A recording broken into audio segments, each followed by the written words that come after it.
it looks like Kill Team Toon World has been announced for pre-order over on the Warhammer community website. Now, suspiciously, the approved Ops 2025 card pack doesn't appear in that pre-order announcement. I thought I'd review the preview article for those approved Ops because they're so important for competitive play anyway, and go over what we already know about that element of the game.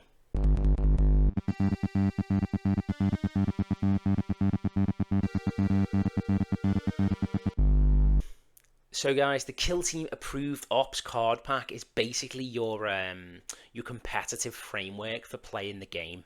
It gives you things like map layouts, gives you things like primary and secondary objectives, as well as sequencing for the pre-game, sequencing for setup, and so on. It's kind of this sort of it's almost like a balance patch, a yearly balance patch for the game as well, because it changes the way things like scoring work, and it changes the sort of basically the meta game in a big way. So this is kind of it's a very good thing for shaking up the game and keeping things fresh. And also, if you're new to Kill Team and new to the channel, it'd be really great if you could hit that little sort of like button down there for me, please and thank you. The initiative system in Kill Team has been a bit of a contentious issue, or a contentious point for a long time. Even into the editions previous to this one, you've always had a roll-off for initiative, and it's always been a very powerful tool for some units to edit that roll-off or to affect that roll in some way.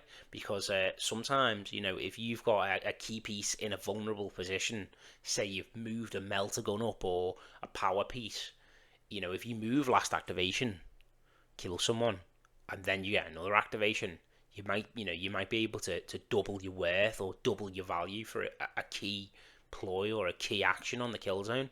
So initiative is incredibly important for competitive play. But one of the bugbears, one of the issues that we've kind of had, I suppose, as a competitive community is it's so random, and some games you'll never win initiative. You'll just keep rolling ones, and if you keep rolling ones, you're never going to get first turn. So I think this is a cool way, or an interesting way for the devs to address initiative in the game. So this is directly from the Warcom website.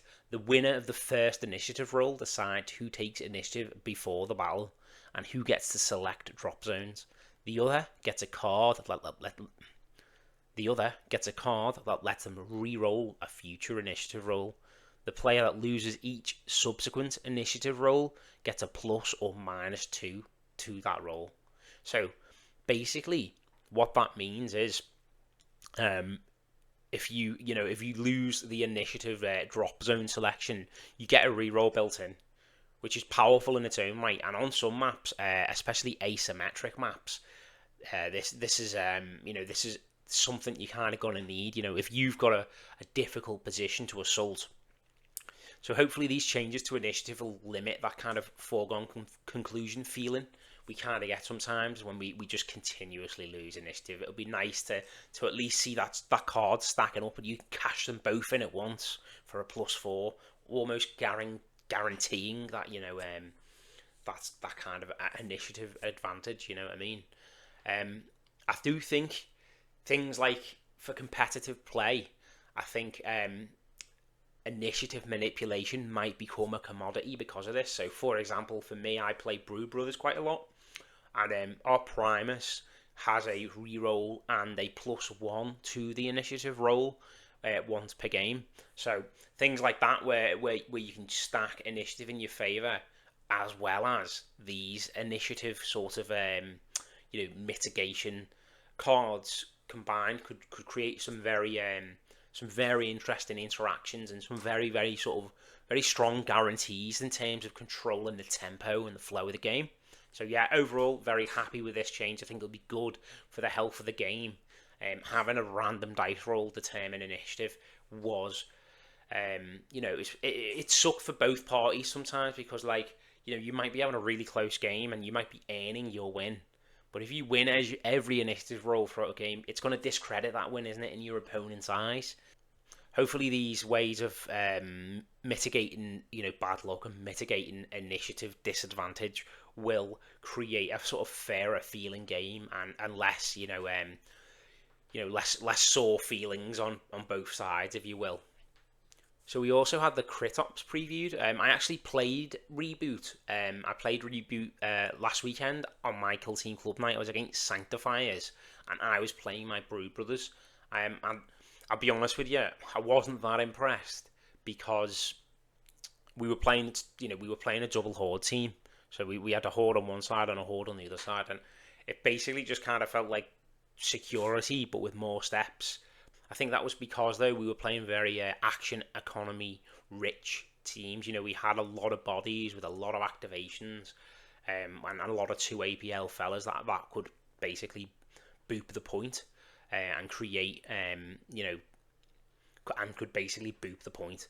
I do think, however, that kind of APL intensity, or that kind of APL intense kind of primary objective will work good for, or will work well for horde teams in general, and really mitigate the power of lower operative kill teams, especially the 5 operative teams. Imagine you were playing Raveners, where you only get 5 guys, and one of your guys had to spend 2 of his 3 action points rebooting the point.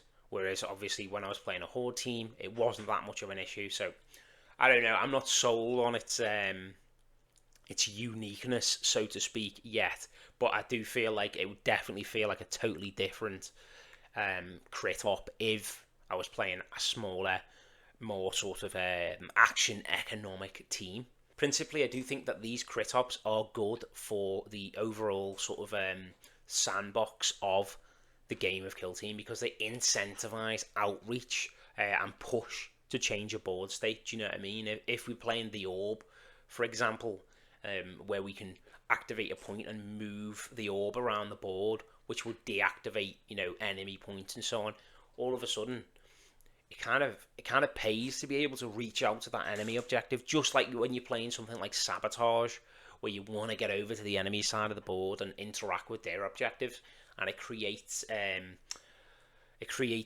basically interesting tactical decisions. Do you know what I mean? You've got decisions to be made in terms of flanking and moving up the board, and interesting decisions in terms of pushing. Instead of just pushing for kills, we can now push for interacting with the board state and interacting with the crit op in a more meaningful way. So I do think the ethos is in the right place. I'm just not that sold on Reboot, but we do have 3 classic crit ops returning. So we got Loot, Transmission, and Secure, which are obviously old but gold. Nice, easy, sort of simple crit ops that are easy to understand. Great for teaching people how to play the game, as well as 6 new ones. So we've got 4 new ones to see other than these 2.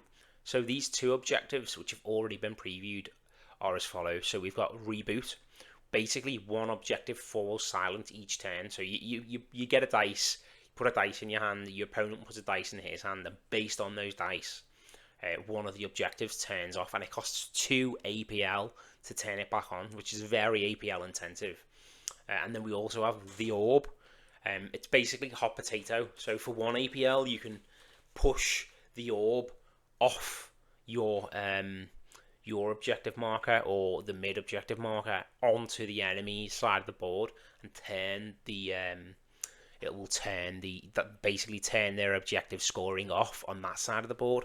Definitely think that the team, I feel like both of these objectives favor teams with activation advantage. If you look at them, obviously that is the case. If you've got last activation on the Orb, you can just make sure that the last guy you activate is going to boop the point, move the Orb over to the enemy side of the board. And again, with Reboot, if you've got loads of bodies, you can just save 2 APL for rebooting the objective. So I hope that hopefully the other 4 crit ops are less favourable for horde teams, and we get a sort of really balanced spread of crit ops that don't just favour, activation advantage and stuff like that. But we'll see. Yeah, very excited to see how these new crit ops change how we play and approach the game. So we didn't only get crit ops previewed, we also got tac ops previewed. So here we have a recon tac op that was previewed, and this one's called flank.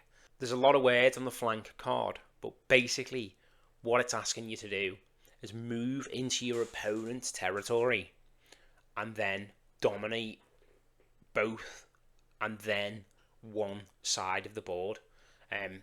I do think that this is going to really, really be good for aggro teams, very highly aggressive teams that favour the recon archetype. Like, for example, Goremongers is perfect. They want to be in your territory anyway. So if they're in your territory, killing you, making sure they've got more people in those areas of the board, it's what they want to be doing anyway. There's no APL requirements or APL investments, so they don't need to burn any of their precious action points, and they're going to get rewarded for being in that part of the board. Other teams like Felgor as well will also really benefit from this tac up, I think. Now, I've kind of, a lot of the recon teams also have some kind of like fragile, like scout-esque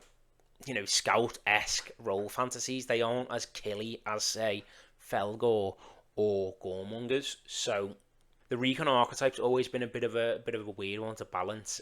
But hopefully the other teams that run the recon as an archetype that aren't as aggressive and aren't as high in kill potential will have a place with the other two tac ops in the archetype as well.